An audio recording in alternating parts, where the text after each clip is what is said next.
Have you checked out all the new handicappers at Wager Talk? If not, here's your chance. You can take 50% off your first daily or 3-day all-access purchase at Wager Talk using coupon code TRYWT. Our new roster of experts is 30 deep, covering sports from all around the world, giving you tons of options to choose from. All you have to do to redeem this offer is go to wagertalk.com, choose a handicapper of your choice, and use coupon code TRYWT at checkout, saving 50% on your first purchase.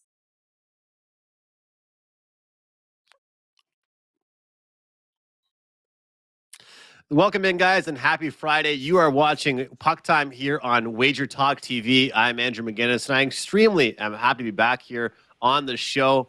I want to thank Joe Ranieri a big time for filling in for me a couple of days ago. I could not get out of bed, guys. I was feeling horrible, caught the flu, and still kind of battling it, but good enough to be back here on the show, and definitely wanted to come here on this Friday show. Also, thanks to Carm, as well as usual. Of course, he's traveling right now to Vegas. He wanted to cash his over 5.5 trips to Vegas before the end of the year. I believe this trip might cash it, so good for you, Carm, on that one. But nonetheless, I hope he has a great trip and a good time. Of course, Brian Leonard as well. Great show yesterday with him, as always. And today, a lineup you guys probably never thought you'd get. Myself, Don, Buster, and Kevin Dolan, the three of us to break down 3 games. Looking forward to it. Should be a really fun show. I'll bring in Don Buster first. Buster, good to see you as always, man. How was Vegas? Did you get a chance to see any Wager Talk crew? And how are you running right now across the board? Yeah, Vegas was very good. I usually go there every year for Thanksgiving, although we've had to miss the last 2 or 3 years because of the pandemic. Mr. Ralph Michaels was very good enough to get a back room and get some of the guys together. So we got together for Monday Night Football and some hockey. So that was good of Ralph, considering we all know how busy he is with all the shows that he does. So, I got together with all the guys on Monday. So that was good. Might be getting a little bit too old for 7 days in Vegas, but you know what? Hey, I'm young at heart, so I'll give it another shot next Thanksgiving, and for sure give it a shot at March Madness. So, but yeah, it's all good. And Andrew, hopefully you're feeling better. It's good to see Kevin Dolan. Actually wore my Morocco shirt for Kevin just because he's a big soccer guy. So looking forward to the show. Unfortunately, there's only 3 games today, and kind of tough 3 games. I'll try to do the best I can to analyze and break down and maybe find some kind of little nuggets there, but they are 3 a little unusual games. Last night was a fantastic slate of games. So anyways, yeah, looking forward to the show. And like I say, Andrew, hopefully you're feeling much better.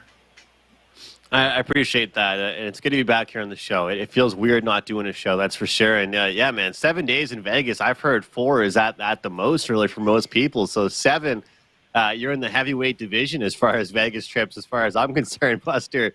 I tend to have done stuff like that for a while now. So, it's always 7 days. I used to go 4 when I was a young buck like you, Andrew. But, yeah, you need 7. So. Look, I'm hoping to get back in the new year. But the thing is, I've looked back at the past couple, months, and I was like, you know what? I've done a lot of traveling, and I've had family being like, man, you haven't been able to stay put. You've been going to Ireland and all these places. I was like, I really haven't been going to that many places. It's just been Vegas. When I think about the traveling I've done, it's not. So I want to go back, but I also want to experience more of the world, or more of at least North America. But Vegas is just so fun. Speaking of which, I'll bring in Kevin Dolan. I was in Ireland, and I did hit up Kevin to see if he wanted to meet up. Turned out he wasn't even there, in a whole different continent. But either way, got some good tips and stuff from Kevin. And Kevin, a couple different things to mention before I bring you in. Number one, you're holding a future right now, 25-1 on the Boston Bruins, which could not be looking any better. Let's be honest. It's early in the season. We're only a quarter way through, but what a start for the Boston Bruins. And I got to say, I wish I spoke to you before the season started, because I have their season points under.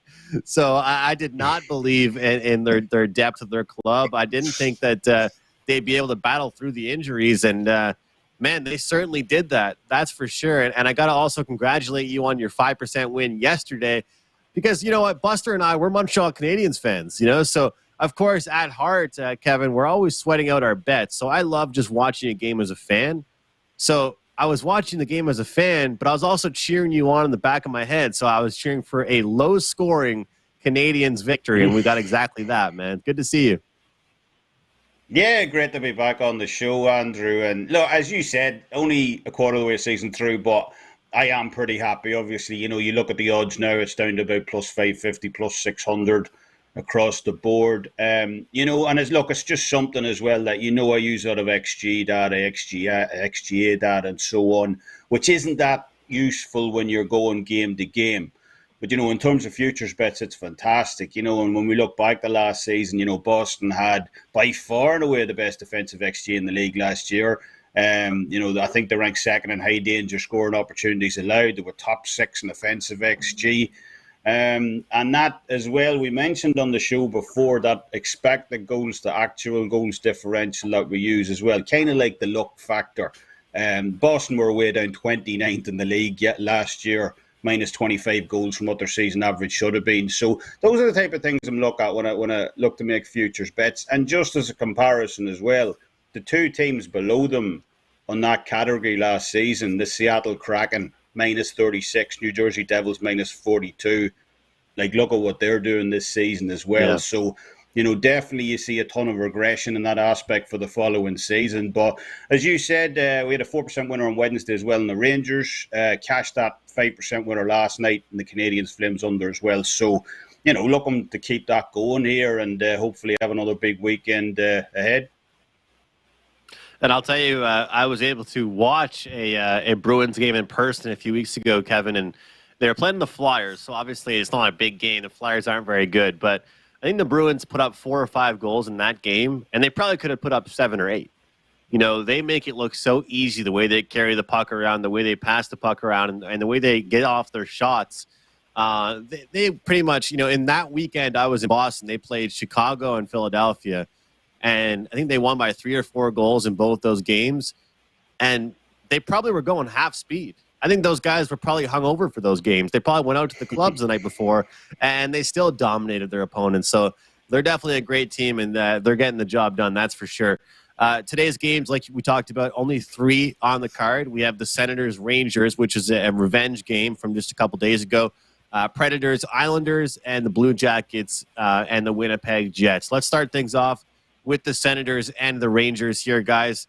Rangers minus 180, Ottawa Senators plus 150. If you want the puck line, minus 1.5, plus 140 for the Rangers. Total 6.5, minus 110 each way. And guys, you take a look, like I mentioned, it is a revenge factor here. As far as the Senators are concerned as well, it was 3-1 for the Rangers the last time they met. Yaroslav Halak was the goaltender in the last meeting. And taking a look at things, I mean, Igor Shesterkin, I think, has kind of regressed. I mean, I did have the Rangers as one of my cup futures and a team that I think is going to do very well. But it wasn't because of Shesterkin. He was a reason why I liked them. But I thought that their depth would just get even better. The younger players like Lafreniere and Capo Kaku would get even better. And, of course, that top crew with Kreider and Zibanejad are already so great. But one thing I said a lot last year that's kind of coming true this year is that they leaned heavily on Shesterkin, and they kind of got so exposed for that. So I think the Rangers are really going to try and push for a lot better defensive hockey and, not just relying on Shesterkin because, I'm curious to see what Buster and Kevin have to say about this because the Rangers, they might have been an under team last year, but a lot of it was to do with Shesterkin. Now, this year, I think it's going to be because their defense plays well. It can't be just the goaltender the entire time.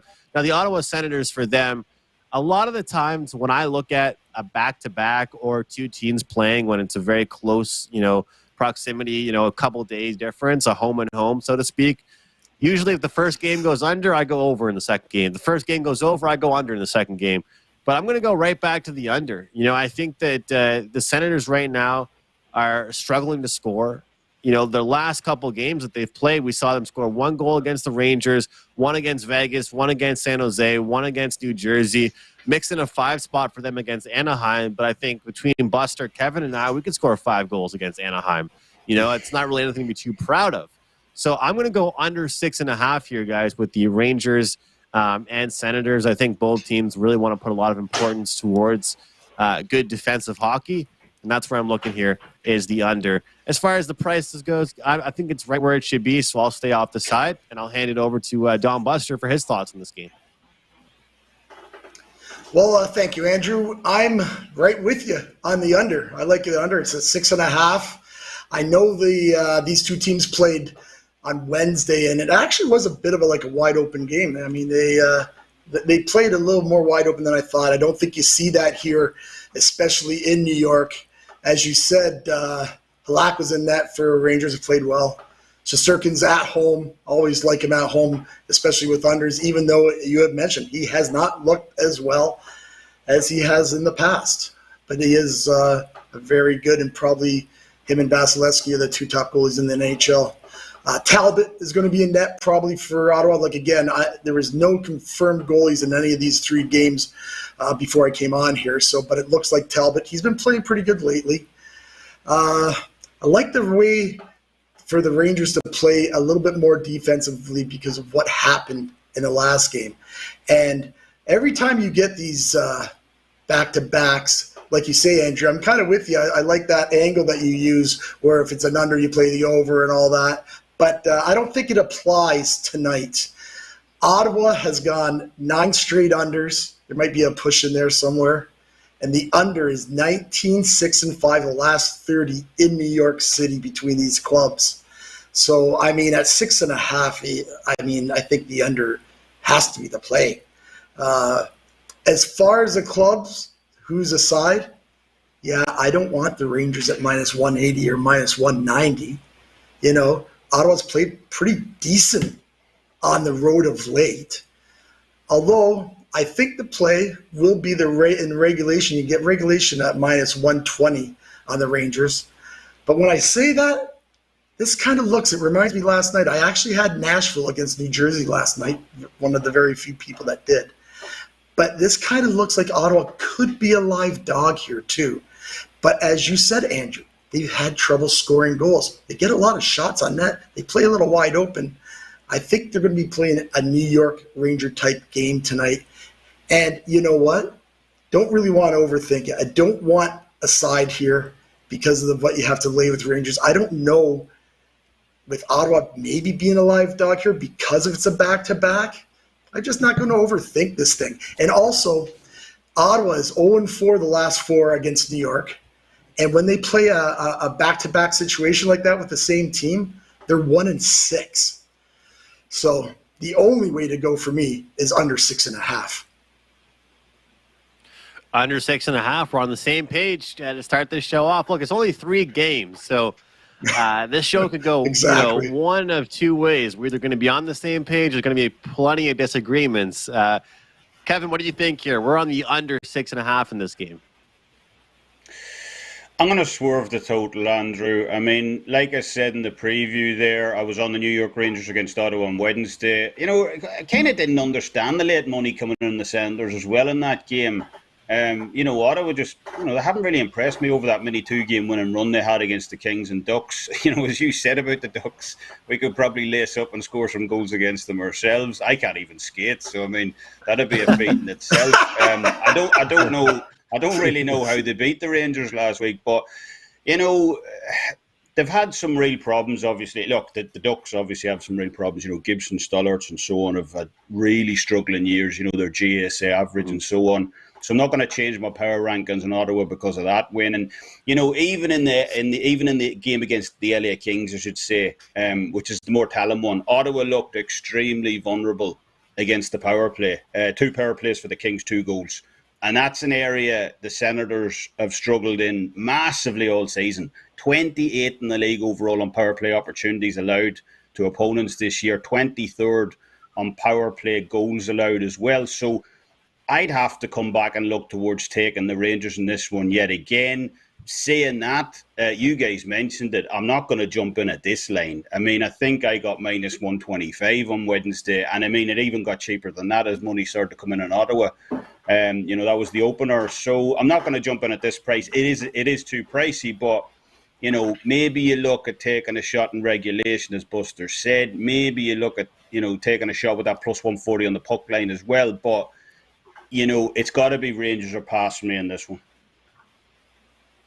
It's hard to blame you, and the price is certainly different than it was the last time around, given the goaltenders and stuff like that. But I agree. What has Ottawa done to impress us? That's really the biggest thing. I mean, if I was taking Ottawa in this game, it would strictly be the I guess, quote unquote value, based on that big price we're getting, and the fact that the Rangers haven't really strung together a bunch of wins either lately, but on paper. And that's why I agree with you a lot when you said about the X goals number, because let's be honest, like those expected goals and all the advanced numbers, those are better for like a long-term stuff. And I've been trying to use that as well for kind of like my buy and sell segment at the start of the week I do, because it's true. Like you look at a team like the Rangers, they should be better this year than they have been so far.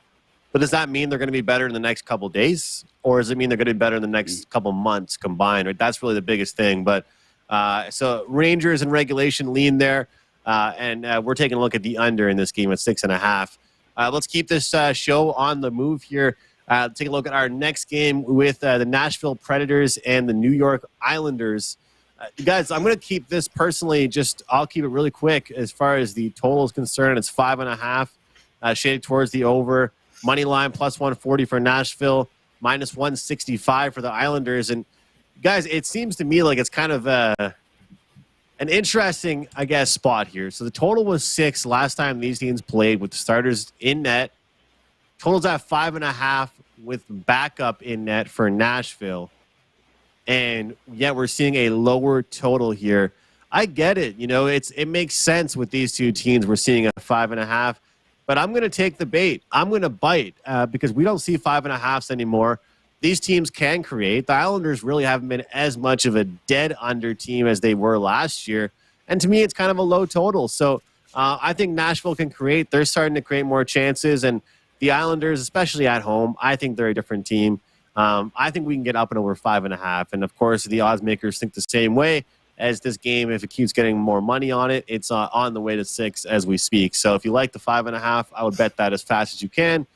As the side is concerned, I would have to go with the underdog here. I think we're seeing an overvalued Islanders team that just has not seemed to be as consistent as I'd like to see them be, getting that price that they are. Kevin, I'll go to you for your thoughts here on this one. And any thoughts as far as the 5.5 here, as we don't really see as many of those as we did last year? Yeah, that's true, Andrew. We don't. But, again, I'm probably going to swerve the total. And, just on your point about, using XG, you use it for futures. But the other place you can use it as well is, regression's coming. Not going to talk about it so much in this game, but I'll talk about it in the third game, that regression's coming going by the data. You're just not sure when it's going to kick in. So you kind of wait for a run, of a win or two, and then it's time to jump in because it's going to come. So that's the other, wait for a run to start and then start jumping on that trend. But, look, in terms of this game, Islanders obviously heavy favourites. But I kind of, from a data point of view, I kind of like them myself here. Although you'd definitely be a bit nervous about backing them in this spot, given the recent series history between the two teams. The Islanders have lost to the Predators already this year. They had that 5-4 loss in Nashville 2 weeks ago. They lost both games against them last year. They lost both games against them in 2019-2020. They lost both games against them in 2018-2019. So I'm just not sure the Islanders know how to beat this Nashville team in this series. 8-0 run out of the Predators in this spot. But, as I said, still plenty to like about the Islanders overall. Especially against this Predators team. The Islanders have won 4 of the last 5 games overall. They've won 6 of the last 7 at home as well. So they're on a pretty strong run right now. They rank top 5 in the league on overall score and defense, top 2 in opponent shot conversion percentage. They rank top 10 in opponent high danger conversion percentage also.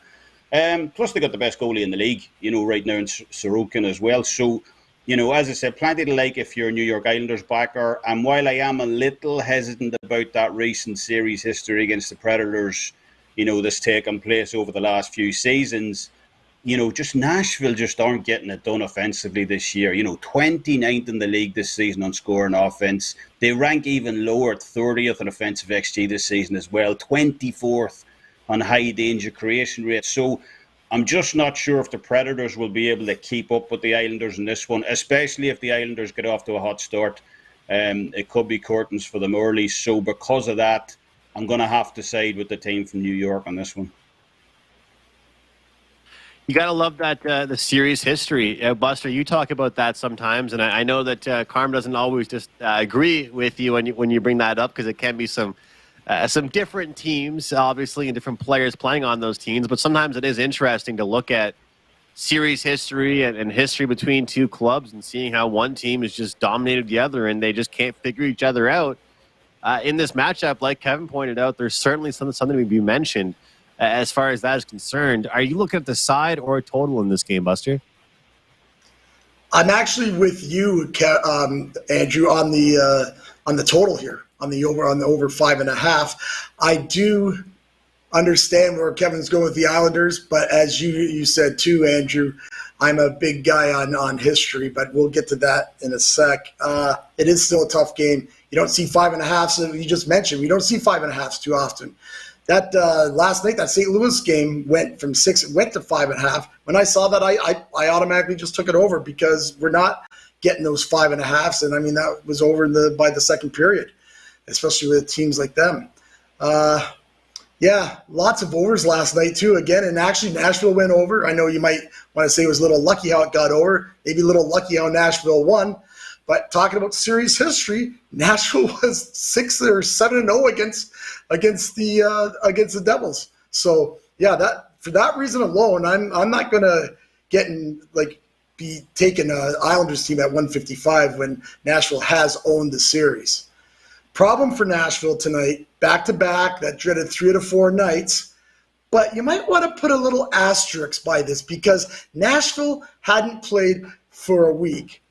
A good friend of the show who watches faithfully for a while, Ryan, he brought that to my attention when he knows I'm up at 2 a.m. doing all my stats and looking through the games. And they hadn't played for a week, so it might not be as bad as that dreaded 3 out of 4 nights for most clubs. So that might be something you want to take in consideration, because normally what's been happening all year, that 3 out of 4, they're done. Look what happened to Edmonton last night. I mean, they get a little lead and then that was it. That 3 out of 4 has been tough so far early. And Carmine has mentioned about that stuff early. And we'll see if that starts to change as teams actually get more in shape. Nashville has gone over, getting back to the over. They've gone over 5 of the last 7 games on a back-to-back, which is good. These teams, believe it or not, because you'd think these two teams automatic under, they've gone over 7 of the last 9 times. As Kevin mentioned, Nashville has dominated the Islanders. 8-0 this series. They already, has already been mentioned here, they won 5-4 in Nashville a few weeks ago with the same goaltenders in net. And like you mentioned, Andrew, no Soros. And that makes me like the over as well, even though Lankin has been playing very good. Staying away from the side here, but I'm with you, Andrew. I like it over 5.5. Excuse me, guys. Buster, I was hoping you'd go for about 30 seconds longer there. Oh, well, you should have gave me a little note. I could have kept talking, but I know producer Dan's saying, Buster, you're too long. Just let's keep the show rolling. Keep the show rolling. It's hard for me to type when I'm coughing a lung up here. Okay, we are good to go. I want to thank everybody for tuning in live here. As I'd like to tune in and check out the live chat box on YouTube. I don't do it enough, but it's bumping today, and I do appreciate all of you guys for watching, commenting, and all of you guys that comment after the show as well. We really do appreciate it. Guys, I'm going to need a drink of water, so I'm going to throw it to you, Buster, for the next game, the last one here. With the Jackets and Jets, if you could just take over for a second there, Buster. Yeah, sure. Of course I will, Andrew, for sure. Just get things going here. Yeah, Columbus, I see they're up to 245 now, and it's 6.5 to the under. Again, how about those Winnipeg Jets? Right, they won their last game, beating the mighty Stanley Cup champions. Made it look pretty easy, 5-0. And as we say, we only got 3 games tonight, guys. So This is one of those games that ends up being one of those big favorites that, well, I'll never touch, even though I think Winnipeg's the play. But I'm not laying, well, it was 220 when I saw it this morning. So, again, people have been already hammering it to 245. Big favorites, like I say, not laying that. In regulation, you could lay minus 145 in Winnipeg if you like. And I believe it's about even money on the puck line. So, and Winnipeg are really, really good at home this year. They proved that, like I said, against Colorado with a 5-0 victory on Wednesday. They're now 12-2, last 14 at home. And Columbus has struggled in Winnipeg. They're 2-5 out of the last 7 in Winnipeg. Both teams are good and rested. I think Columbus has only played one game in an entire week. They got bit kind of like Nashville did with that flood situation that was going on there last week. And again, I think Winnipeg is the only way to go here. Again, but I'm not going to lay the big money. As far as the total, 6.5, wow. Because this could be any way, really. The last 6 of games, if you like the over here, the last 6 games in Winnipeg between these clubs, 6-0. Columbus, in their last 20 games, are 14-6 to the over.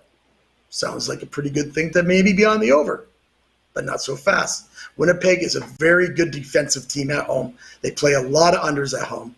The under is 15-5-2, the last 22 home games for Winnipeg. So again, this is a tough total, especially at 6.5. I find that a very tough total, and I want no part of it. Again, to me, the only play here would be maybe Winnipeg in regulation or the puck line. I've gave you a few stats to think about on the total, but for me, this probably will not make my card. And I'm hoping brother Andrew is feeling much better now. And I'm glad, like I say, I know how tough it is when you're sick and all of a sudden you get in one of those coughing fits, and like there's no stopping that shit, right? So hopefully you can get through the rest of the show without having one of those fits. I appreciate you, Buster. Great stuff there. Great information. And, Kevin, when you've got one team that's lost 4 of the last 5 games, one team that's won 4 of the last 5 games, sometimes you can just keep it simple and ride the hot team. And also Columbus, lots of injuries on their end. I do see Patrick Laine is upgraded to probable for tonight, so he looks like he will play, but he's pretty much the only bright thing as far as this Columbus team is concerned. You got to wonder what Johnny Gaudreau was thinking going to Columbus besides just wanting to get out of a decent hockey market because I don't know, maybe he just wanted to play golf and, play 82 games and just not ever go to the playoffs again. But, look, I've underestimated Winnipeg for far too long. I've said on the show many times that they're a team that I've just counted out too many times. And this is an opportunity where I just think that Columbus is outclassed because, as Buster mentioned, one thing good about Winnipeg is not only can they put up goals, but they can also defend their own end. And that's why I think makes them great. So I'll look towards Winnipeg in regulation. What about you, Kev?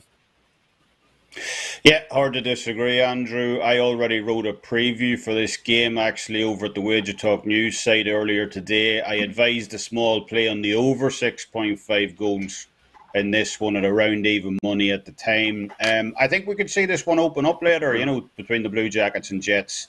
In terms of, you mentioned bright spots for Columbus.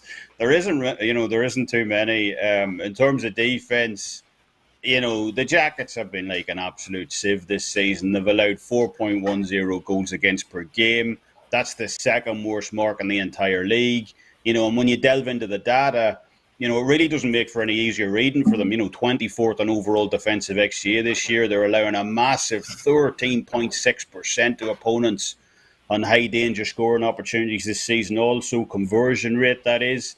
Only the Pittsburgh Penguins have allowed more goals from inside the slot area this season than the Blue Jackets have. So I simply can't trust this team on defense right now, in any capacity. And when, we turn over and look at the Winnipeg Jets in this one, while their actual defense, while their actual defensive numbers have, they're pretty good this season. They've allowed just 2.52 goals against per game. They rank top 4 in the league right now in that mark. They have the 3rd best opponent shot conversion percentage in the league this year also, allowing just 7.96%. So they're certainly getting it done on the face of it. But, the data, paints a fairly different picture from those types of numbers this year. The Jets ranked 14th in the league in overall defensive XGA. They ranked 13th on opponent high danger creation rate also. So, this Winnipeg team is playing a little bit beyond their means right now in terms of backing up the data to the actual stats. And to highlight that, they already ranked top 3 this year on what we talked about in the preview, actual to expected goal differential. So things are going really well for Winnipeg right now. The puck's bouncing the right way for them, but we know the regression train is coming at some point. Now, that's not to say it's going to come in this game. I don't know whether that's going to happen, but it will come at some point. And when it starts to come, that's the time to jump in and start fading Winnipeg. But I believe we see goals in this one regardless. All of the last 6 meetings between these two and Winnipeg have gone over the total. So that kind of only reinforces kind of the defensive data points I mentioned before. So, yeah, give me a piece of the over 6.5 goals in this one between the Jackets and Jets later. Awesome stuff there. And like you mentioned there, Kevin, if anybody wants to read the full article, go to the Wager Talk news page. You can check out everything that Kevin mentioned there in the article. And, both you guys talked about it. If there's really a spot for Winnipeg to get upset and start a little bit of a losing streak, today probably isn't the day. There's going to be a time where they start to regress, but I don't think today's the day that it really happens. And, their defensive numbers, to me, are more impressive even than offensive stuff. I mean, against a team like Columbus, guys, I think that a lot of leagues, like the NFL, obviously it's a point spread league, same with the NBA. Whenever there's like a bunch of players that are announced out and injured, a lot of the times that's the team you can bet on as far as the point spread is concerned, because everybody wants to fade that team. People forget that the odds makers are accounting for that in the spread, right? In the NFL, even when a starting quarterback is out, a lot of times the backup, he might not win the game, but he covers. Why am I bringing this up? Well, it's a little different in the NHL. When you've got like 8 guys injured, it's a money line league. Like when you've got Zach Werenski, a defenseman that's out for the entire year, you have several players for this Columbus team. And if you're already a really bad team and, Voracek is out, so many guys are out for them, that really affects you. And it's hard to really get around that, especially against good teams like the Winnipeg Jets. So I think it's a clean sweep across the board that we think the Jets are the right way to look at it. It's just a matter of how you want to play it here. Kevin, I want to ask you real quick. You mentioned, obviously, the over 6.5. The three of us like, the side here. What about the team total for the Winnipeg Jets? I know you like the over. I don't want to try and change your play or anything, but anything that you look at towards the team total and kind of just taking Columbus out of the picture? Yeah, over. Because this Columbus team don't know how to defend. So, team total over, main total over, everything over, goals. And again, this is going to be my best bet as well for the show. I don't want to ruin it. But, you just have to look at goals in this one, at least by going one from what I've seen. Did you bet team totals at all, Buster?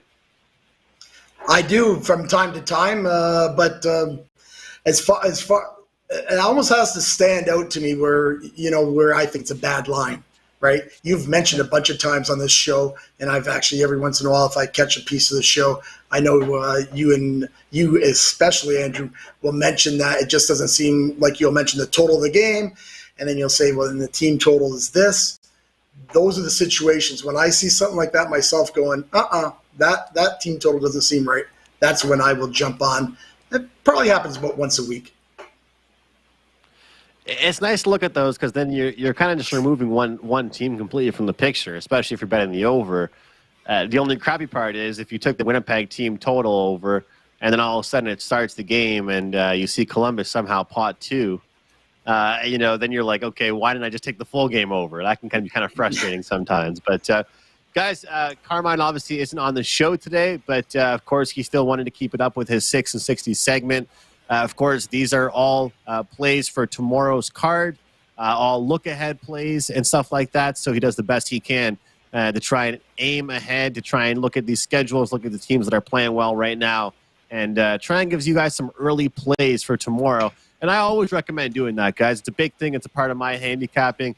Before you go to bed every single night, if you're an NBA bettor, NHL bettor, check out the lines.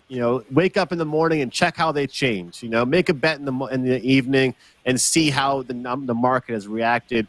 So I love this segment, Carm does, because it's interesting to see how the numbers move and how the teams react and play the next day. So, Carm, over to you, man. Hey, guys, Carmine Bianco. I am not here on Friday. Right now, I'm actually about 40,000 feet in the air flying to Vegas, but I wanted to make sure you guys got the 6 and 60, and I'll be watching along tomorrow at 11 a.m. So there are no overnights as of yet for these, but a few of these are regulations, a few of these are totals, so there shouldn't be that big a line that I wouldn't take these plays. I like all 6 of these, so let's get going then. Start the clock. All right, Avalanche and Bruins. The Stanley Cup champions come to Boston to test the best team right now in the league. This is a big test for the Bruins, but it's one that I think they pass.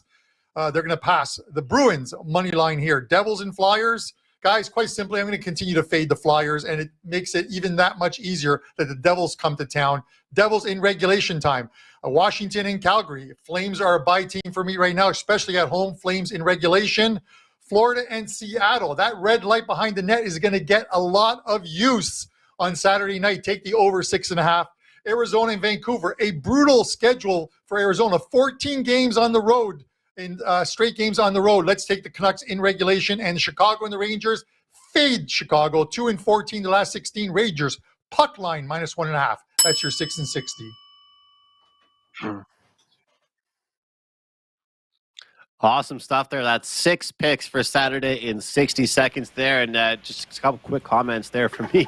I mean, as far as Chicago goes, the tanking is unbelievable. It feels like they've already pretty much called it a season, and the season's pretty much just begun. It's hard to not fade that team, and just like Arizona on that long road trip that they're on.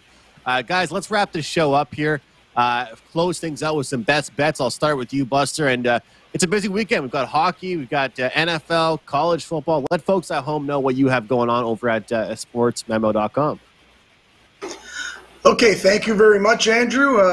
Yes, big weekend, especially in college football. They have all the championship games. We actually will have a 5% game out for Saturday in the college football, one of the championship games. And we're very excited about the college bowl season starting in a couple of weeks after. We actually have, go over to Sports Memo right now, we have our college football bowl package up. And since we've been here since 2016 with Wager Talk and now Sports Memo, our record, 64, 32-1 for 65% in college bowl games. I'm even more proud of our 5% releases. Since we've started, I am 13-1 documented, 93%. The only loser we've had in a college bowl game since I've been on the site, December 26, 2017. You can go over to Sports Memo, get this package for $99. And since I'm on the Puck Time show here and we've had the special, you guys will all see this before it gets up. And it's $99 for the whole bowl season. And the first 10 buyers, I'm going to throw in NFL 30 days for free. So go grab that. I'm sure they'll be gone very quick by this afternoon even. Show play is the game we already talked about. I'm taking the Ottawa Rangers under 6.5. Two good goalies, Rangers at home. I believe this line should be 6, and that's my show play. Again, hopefully you feel better, Andrew. Great seeing you, Kevin. Everybody in the chat room, best of luck. Everybody watching this video, best of luck this weekend. Enjoy all the games. Enjoy the hockey, college football, and NFL and NBA and everything else, World Cup. Lots going on, and we'll see you Tuesday. Always good seeing you, Buster. Great information, and best of luck this weekend. Sounds like you're on an absolute roll, not just in hockey, but across the board. So great stuff there, and it should be a busy weekend, Kevin. Like I said, college football, NFL. There's a big NHL slate tomorrow. World Cup. I'm sweating out some bets as we speak right now in the World Cup action. What's going on for you and your clients, and what's your best bet for tonight? Yeah, I mean, look, we're riding hot right now, Andrew. We're having a great World Cup 10-2 totals run. We've banked almost 30 units for clients as well over the last 30 days. That's top three at Wager Talk. Number two profit leader across all sports over the last 7 days as well. So it is a great time to jump on board with everything kicking off right now. And we have a special as well up code Irish7. That's pretty easy to remember. Irish7 knocks $30 off a 7-day all access pass until this Sunday at midnight. And best of all as well, that code stacks. Meaning purchase two or more in the second 7-day all access pass won't kick in until the first one expires. So head on over to my page at Wager Talk to check that out. In terms of a best bet, I'm going to go back to the game. I mean, I probably don't even need to say it because you probably have worked it out from what I gave in the breakdown. But I'm going to take Winnipeg here, plus 105 on the puck line to cover later tonight against the Columbus Blue Jackets. I know I was fairly critical of the Jets' data in that breakdown. The imminent regression train is going to come from them at some point. But look, right now they're finding ways to get it done, and that's what counts. Plus the fact they face a Columbus team who, as we said, are just awful defensively. Second from bottom in overall defensive scoring, second from bottom in shots allowed, second from bottom in opponent high danger conversion percentage. I mean, this team needs to send a thank you card to the Anaheim Ducks general office because if not for them, they'd be bottom in every single defensive category. So, I'm happy to take a piece of the Winnipeg Jets in this one, at plus 105, plus even money, whatever it is right now, to win and cover this line, because I think they get it done against the Blue Jackets. So that's my best bet. Awesome stuff, Kevin. Real good to see you. Hope to have you on Puck Time again sometime soon. It's nice that there's only 3 games, and somehow we were able to get 3 picks from all 3 games as far as the best bets are concerned. Nobody used the same game here, guys. I'm going to be on the over in the Nashville and Islanders game at 5.5. Look, I talked about how there aren't that many 5.5s around anymore, and I'm going to take advantage of it, and not seeing a starter in net for both teams. We have the backup in for Nashville, I think is huge. There's a starter in for the Islanders, but not for Nashville. I want to phrase that properly. And take a look at the scoring levels. Look, I understand you take a look at Nashville's numbers, but I feel like they're going to get on a roll here. There's too much talent on their team to not start scoring. I know Sorokin's a great goaltender, but the Islanders aren't the best defensive team as they appear to be. I feel like they're a little bit slow in the back end. They'll start to get exposed as the season moves on. So I'm going to go with the over 5.5 here between these two teams on a Friday night. For me, guys, look, I just recommend my 5% UFC play this weekend. 7-3 in 2022, 70% on 5% UFC plays. That's number 1 rank at wagertalk.com. And looking forward to it for tomorrow night. So grab that over at WagerTalk. And a quick recap. Kevin likes Winnipeg on the puck line. Buster likes the Ottawa and Rangers game under 6.5. And I'm on the Nashville and the New York Islanders game over 5.5. So that's it for today, guys. Thanks for watching. Have a good weekend, and we'll see you on Monday. Have you checked out all the new handicappers at Wager Talk? If not, here's your chance. You can take 50% off your first daily or 3-day all-access purchase at Wager Talk using coupon code TRYWT. Our new roster of experts is 30 deep, covering sports from all around the world, giving you tons of options to choose from. All you have to do to redeem this offer is go to wagertalk.com, choose a handicapper of your choice, and use coupon code TRYWT at checkout, saving 50% on your first purchase.